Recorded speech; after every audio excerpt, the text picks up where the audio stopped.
6.29 선언에 의해서 이제 민주화 과정은 어떤 식으로, 그 이후에는 어떤 식으로 이루어져 있나에 대해서 살펴볼 텐데, 너무나 다행스럽게도 6월 항쟁을 끝으로 이 민주화를 지키기 위해서 피를 흘리는 일은 이제 없어지게 됩니다.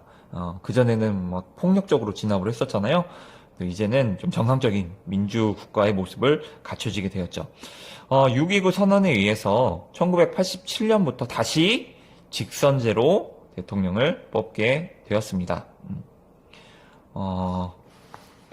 1971년 선거 이후로 무려 16년 만에 다시 국민이 모두가 선거를 참여하게 된 대통령 선거가 되겠습니다. 이때 당시 선생님도 이제 초등학생이었는데요. 기억이 아직도 남아요.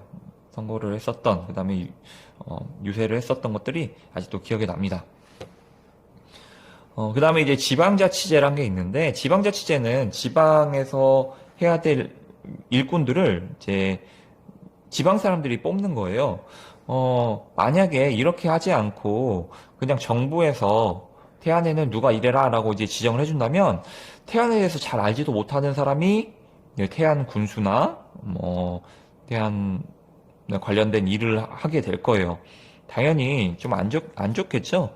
우리 국민을 위해서 일할 수 있는 사람을 뽑는다면, 우리가 우리 손으로 뽑는 게 가장 좋을 겁니다. 그래서 그런 것들이 이제 지방자치제라고 하는데, 원래 이 지방자치제가 없었던 게 아니에요. 1952년에 처음 시행되었다가 박정희가 5.16 군사정변 때 폐지를 시켰습니다. 그리고 6월 항쟁에 이은 6.29 민주화 선언회에서 다시 부활이 됐습니다. 그래서 1995년에 이런 지방의회 선거를 시작하게 되고요. 시장, 시장, 그다음에 시장밖에 생각이 안 나네요. 이런 단체장, 도지사, 시의원, 도의원 이런 단체장 선거를 하게 됩니다. 지금은 작년에 이 지방자치제 선거를 했는데, 작년에 우리 군수 뽑고요. 그 다음에 군의원 뽑고 도지사 뽑고 이것을 이제 작년에 했었어요. 지방자치제가 이제 완전히 자리를 잡게 됩니다. 그러면 군수는 누가 뽑나요? 네, 1995년, 1952년 5.16 정변 이 사이에는 나라에서 지정을 해줬어요. 근데 1995년 이후부터는 태안에 살고 있는 사람이 직접 뽑게 되었다. 이것을 지방자치제, 짧게 얘기해서 지자체라고 합니다. 어떤 과정을 했는지 밑에 있는 표를 볼게요.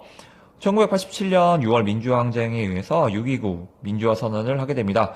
이때 이제 직선제로 바뀌어서 13대 노태우 대통령이 선발이 되고요.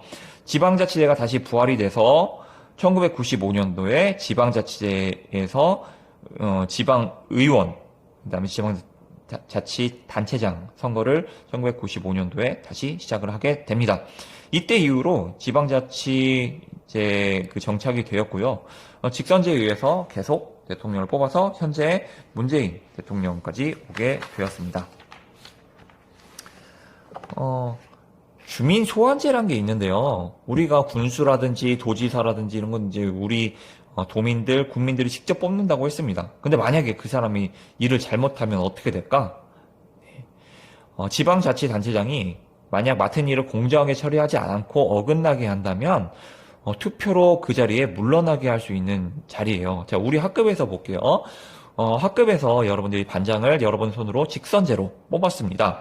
그런데 이 반장이 공약을 제대로 이행하지 않고 부정부패를 일삼는 모습을 보았어요. 그러면 어떻게 해야 될까요?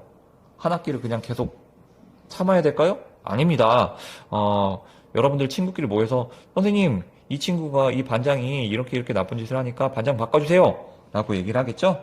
똑같습니다. 그래서 만약에 지방자치단체장이 잘못된 일을 하면 주민 소환 투표에 의해서 물러날 수 있게 하는 건데요. 이걸 주민 소환제라고 합니다. 주민이 불러냈다, 이런 뜻이 되겠죠? 이번 시간은 여기까지 진행을 하도록 할 텐데요. 강의가 끝나면 여러분들 다시 한번 더 교과서 꼼꼼하게 살펴보고요.